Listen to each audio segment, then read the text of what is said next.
সালিশের পর যুবকের মৃত্যু, হত্যা দাবি করে মানববন্ধন। হত্যা করছে তার আমি ফাঁসি চাই। এই যে একটা জীবন, আমি যে এমনিতে মামলিয়ে দিই, আমার একটা বাচ্চাকে জিম করে দিল, আমি তার ফাঁসি চাই। তারা এখন পর্যন্ত কোনো মামলা নেয় নাই। আমরা জানতে চাই যে কার ক্ষমতা, কার কি, যে কারণে মামলা নিচ্ছে না।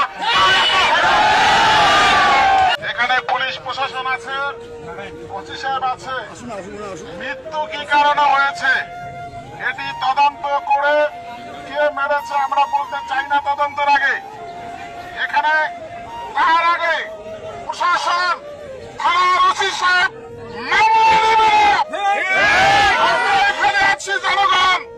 ওসি সাহেব যদি জনগণের হয়ে থাকেন তাহলে মামলা নিয়ে আপনি তদন্ত করবেন, শাস্তি দেবেন, আপনি জনগণকে আশ্বস্ত করবেন। আপনি কার ইঙ্গিত ওসি সাহেব মামলা দিচ্ছেন না? রাজনৈতিক দল ইঙ্গিত যদি মামলা নিয়ে না থাকেন তাহলে আপনি এই পোশাক খুলে রাখেন, আমাদের সাথে রাজনীতি করেন। আমরা বিএনপির ভাইরা আছি, আমরা জামাতের ভাইরা আছি, অন্য রাজনৈতিক দলের নেতৃবৃন্দ আছে। আমরা তো বলি নাই কে তাকে হত্যা করেছে, অমুক দল হত্যা করেছে, অমুক হত্যা করেছে বলতে চাইনি আমরা। আপনি তদন্ত করেন। আমি সাংবাদিকদের উদ্দেশ্যে একটা কথা বলতে চাই। সাংবাদিকরা আপনারা আমাদের ভাই, আপনারা সঠিক তথ্য পরিবেশন করে আপনাদের দায়িত্ব। হ্যাঁ, সুপ্রিয় দর্শক, ঠিকই শুনেছেন। আসসালামু আলাইকুম প্রিয় দর্শক, স্বাগত জানাচ্ছি খবর লালমনিরহাট অনলাইন সংবাদে। দর্শক, প্রতিদিনের মতো আবারও আজ রাত 10:01 খবর লালমনিরহাট অনলাইনে সরাসরি আপনাদের সাথে যুক্ত হলাম। আমি আনিসুল ইসলাম রাজীব। প্রিয় দর্শক, চলুন দেখে আসা যাক খবর লালমনিরহাট অনলাইন অনুসন্ধানী নিউজ টিমের সংগৃহীত আজকের লালমনিরহাট জেলার সর্বশেষ প্রধান আপডেট সংবাদটি। লালমনিরহাটের পাটগ্রামে কথিত সালিশি বৈঠকের পর মারধরের ঘটনায় এক যুবকের মৃত্যুকে কেন্দ্র করে চাঞ্চল্য ও ধোঁয়াশার সৃষ্টি হয়েছে। নিহতের স্বজনরা প্রথমে তাকে প্রকাশ্যে পিটিয়ে হত্যার অভিযোগ এনে মহাসড়ক অবরোধ ও মানববন্ধন করলেও থানায় দায়ের করা এজাহারে উল্লেখ করা হয়েছে, মারধর ও অপমান সহ্য করতে না পেরে তিনি বিষ পান করেন। একই ঘটনায় পরিবারের দুই ধরনের বক্তব্য এবং মামলার ধরন নিয়ে এলাকায় ব্যাপক আলোচনা ও প্রশ্ন তৈরি হয়েছে। নিহত ফিরোজ ইসলাম পাটগ্রাম পৌরসভার 5 নম্বর ওয়ার্ডের রাসুলগঞ্জ বানিয়াপাড়া এলাকার মৃত দিনার উদ্দিন দিনুর ছেলে। পরিবার ও স্থানীয় সূত্রে খোঁজ নিয়ে খবর লালমনিরহাট অনলাইন অনুসন্ধানী নিউজ টিম জানতে পারে, গত 1 আগস্ট দুপুরে জমির গাছ কাটাকে কেন্দ্র করে ফিরোজের পরিবারের সঙ্গে প্রতিবেশীদের বিরোধের সৃষ্টি হয়। বিষয়টি মীমাংসার জন্য স্থানীয়ভাবে সালিশি বৈঠক অনুষ্ঠিত হয়। বৈঠকের পরও বিরোধের জের ধরে বিকেলে কয়েকজন অভিযুক্ত দেশীয় অস্ত্র নিয়ে ফিরোজের বাড়িতে প্রবেশ করে তাকে ঘর থেকে টেনে হিঁচড়ে বের করে লোহার রড ও লাঠি দিয়ে এলোপাথারি মারধর করেন। এতে মাথাসহ শরীরের বিভিন্ন স্থানে তিনি গুরুতর আঘাত পান। উক্ত এজাহারে আরও উল্লেখ করা হয়, মারধর ও অপমানের গ্লানি সইতে না পেরে ক্ষুব্ধ ও অভিমানী হয়ে ফিরোজ নিজ ঘরে গিয়ে বিষ পান করেন।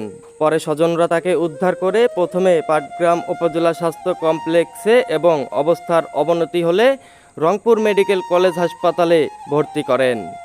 সেখানে চিকিৎসাধীন অবস্থায় গত 2 আগস্ট সকালে কর্তব্যরত চিকিৎসক তাকে মৃত ঘোষণা করেন। মামলা দায়েরের পর অভিযুক্তরা আত্মগোপনে থাকায় তাদের বক্তব্য নেওয়া সম্ভব হয়নি।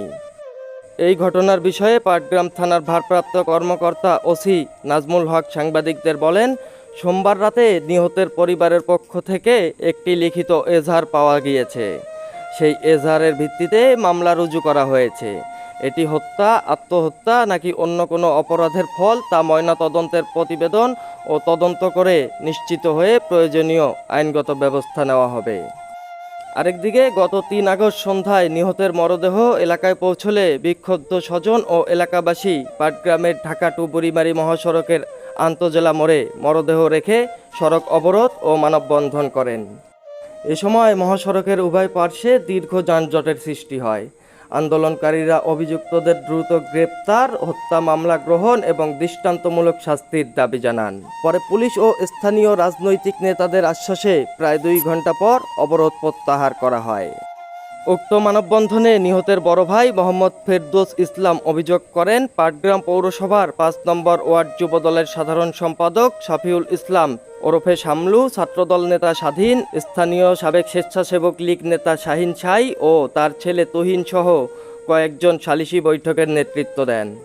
সেই সালিশের সিদ্ধান্ত না মানায় তারা প্রথমে ফিরোজকে মারধর করেন এবং পরে বাড়িতে গিয়ে দ্বিতীয় দফায় হামলা চালান।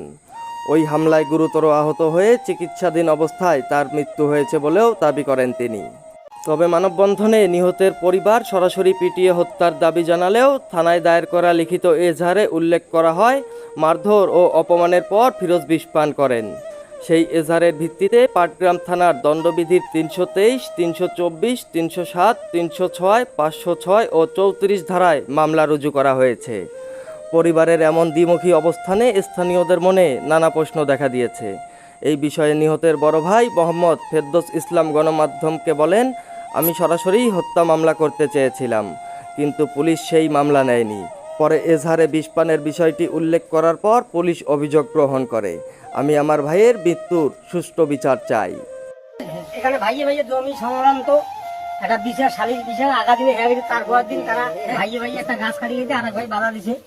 বাধা দেওয়ার পরে আমাদের যুব দলের সেক্রেটারি উনি আসিয়া বাড়িতে মাঠে ধুয়ে চলে গেছে। এমনকি আগের আমলিক স্বেচ্ছাসেবক লীগের সে একজন পদ ধরি ছিল, ওই আসিয়া ওর বাড়িতে মারধর করিয়া, এমনকি যে তারপর আছে স্বাধীন ছাত্র দলের না কি ছিল উনি, তারপর ছেলে তুইন, তারপর ভাঙ্গির চাষা এখানে না আসিয়া তারা মারধর করিয়া আদামারি করি তাকে মেডিকেলে ভর্তি করার পর রংখ নিয়ে মারা গেছে। আমরা চাই এটা শুধু তদন্ত করে সঠিক বিচার। এমনকি আগে আমাদের একজন যুব দলের শাহিন সে মারা গেছে, তারাও ওই একই কাহিনী, তার বাড়ি দিয়ে তাকে মারিয়া ওই শামলু শাহিন তারা আগের মারিয়া ওই মামলাটা এখনো আছে। কিন্তু তারা এই শহর বারবার তারা কোথা থেকে পায় যে তোমার বাড়ি আসি থেকে তাকে মারি দেওয়া যায়। AI রাজীব, খবর, অনলাইন নিউজ ডেস্ক, লালমনিরহাট।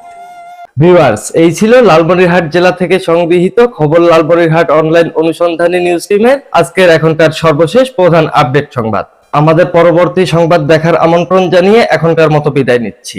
আবারও লালমনিরহাট জেলা থেকে সংগৃহীত জেলার প্রতিদিনের প্রধান আপডেট খবরাখবর আপনাদেরকে জানাতে প্রতিদিন রাত 10টা 1 মিনিটে খবর লালমনিরহাট অনলাইনে সরাসরি যুক্ত হব আমি আনিসুল ইসলাম রাজীব আপনাদের সাথে। ততক্ষণ পর্যন্ত ভালো থাকবেন, সুস্থ থাকবেন, সতর্ক থাকবেন, কারণ আপনি প্রতিবাদী হয়ে থাকলে যে কোনো সময় যে কোনো দিক থেকে শত্রুর বিপদের তীর ছুঁড়ে আসতে পারে আপনার দিকে। এখনকার মতো বিদায় নিচ্ছি। আসসালামু আলাইকুম, খোদা হাফেজ।